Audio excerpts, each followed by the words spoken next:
All right, as I promised, I was going to give you all a video of my design of the Lego brick going forward for we can apply parametric design to in class.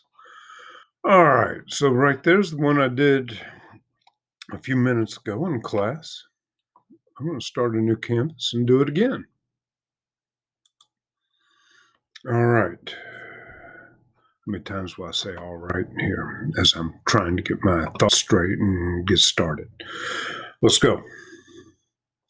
Start a new sketch, top bottom plane. Let's do our base rectangle. 15.8 millimeters. 31.8 millimeters, as I said. When we come back and do this in a parametric fashion, we will be not typing in hard-coded values, but we'll type in width and length as examples for our variables in these dimension boxes, which will refer back to our parameter table to get our values or formulas, or calculations, however you want to term it. Hit enter. There we have it. I'm going to hit the E key to extrude it. 9.6 millimeters. Hit enter. And I've got my base brick in place, don't I? All right. Now, we are going to start working on our top connectors. So we need 8 of them across the top of this brick.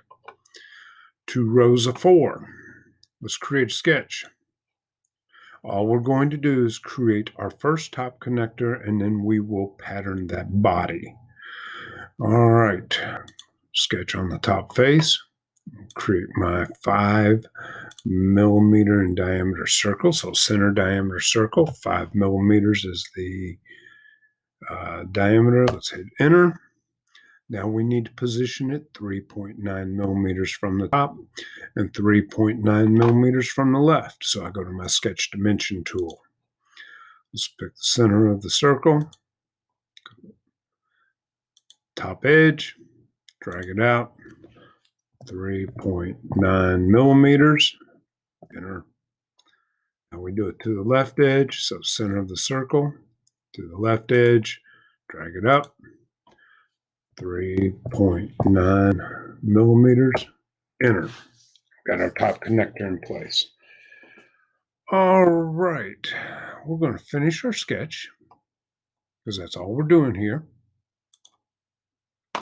And I'm going to extrude my circle 1.7 millimeters, but I'm not going to make it a joint. I'm going to make it a new body. All right, because we're going to pattern this top connector. And we are going to create a parameter table that allows us to adjust the size of our brick, which means we will adjust the number of connectors that we have on top of it. We could make it 4 rows of 8. And the reason we're going to create a new body here is because we're going to pattern that body. And when we do this, and we want our brick to adjust as we change the parameters in the future, we want that fillet to come with it. All right, we don't want to have to redo the fillet over and over and over, or go back and do them all individually because it didn't pattern that. So, and there's other ways of doing this, but this is going to be, I want to show you that you can extrude or pattern, do different types of extrusions and different types of patterns, okay? And then patterns can be different types of objects.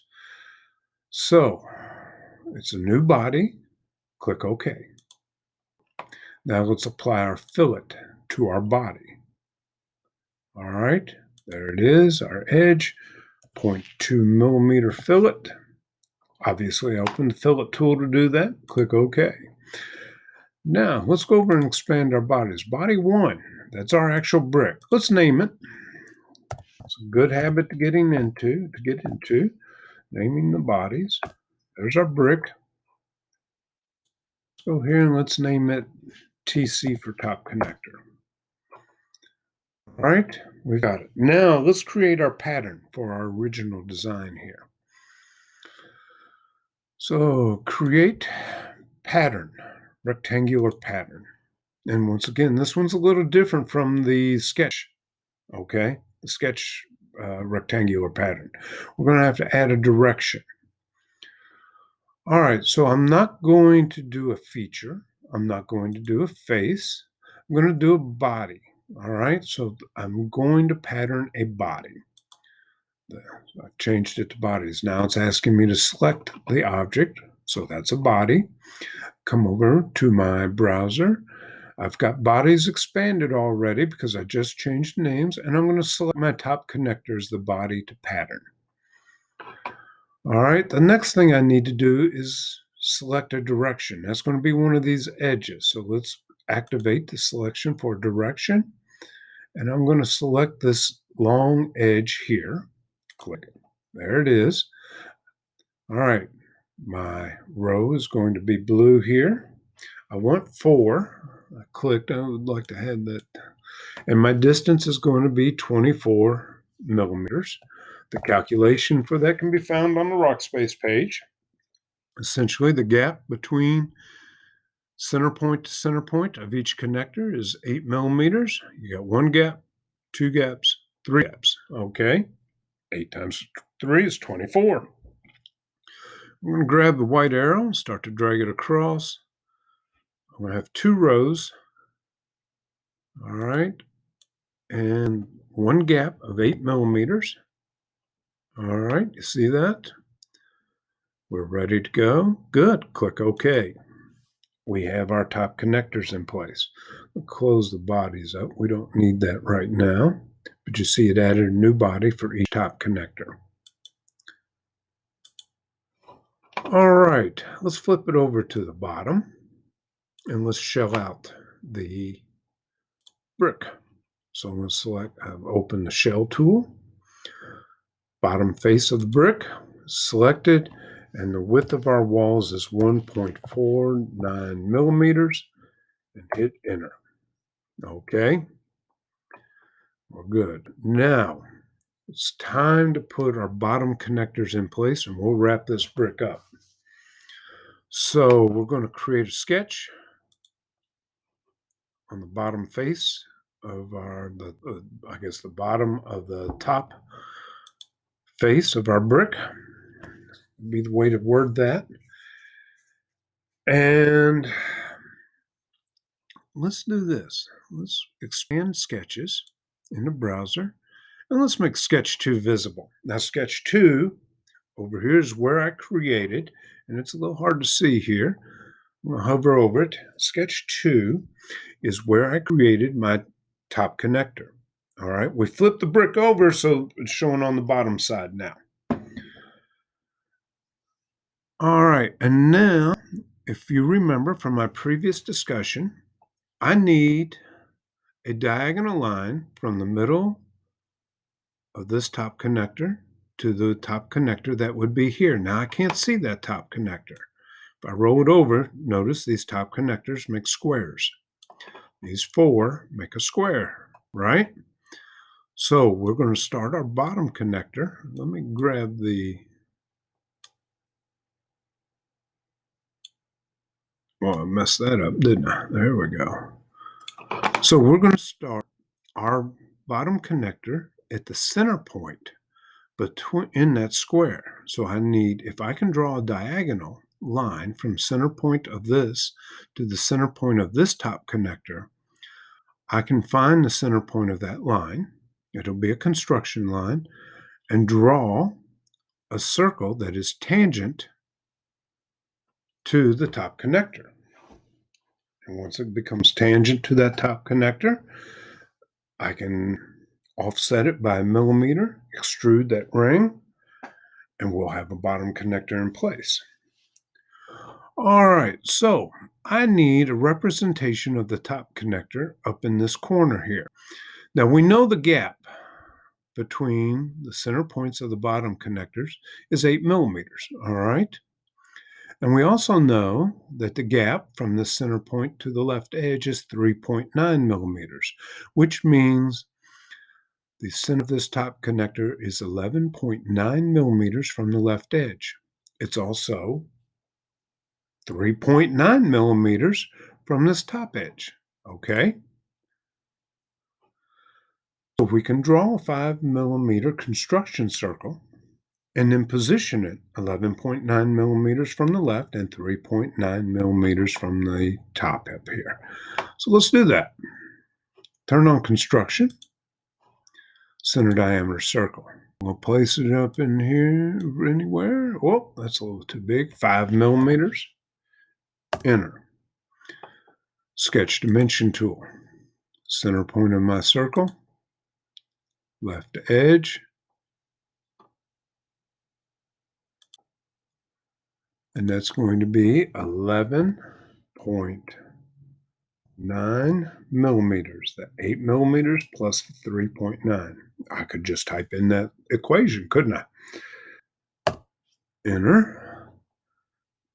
Now from the top, center point of the construction circle to the top, 3.9 millimeters. Enter.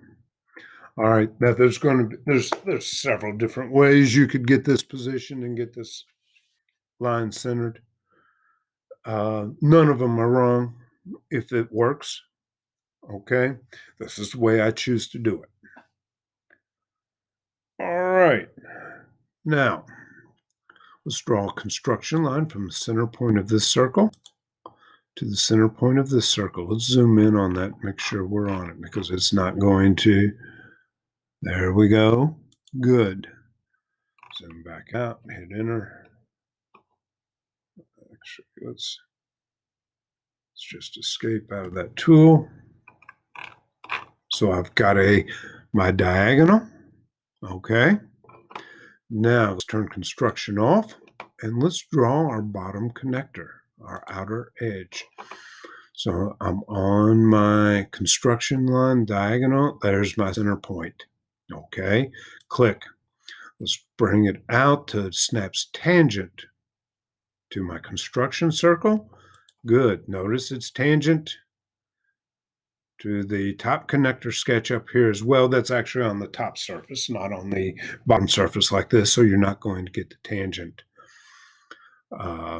constraint in place there. All right, so I've got the outer portion of my top connector. I'm going to offset this circle now. So there's my offset tool. Let's select this. Let's bring it in a -1 millimeters. Yeah, can't speak. Enter. And now let's extrude this ring. The brick is 9.6 millimeters tall,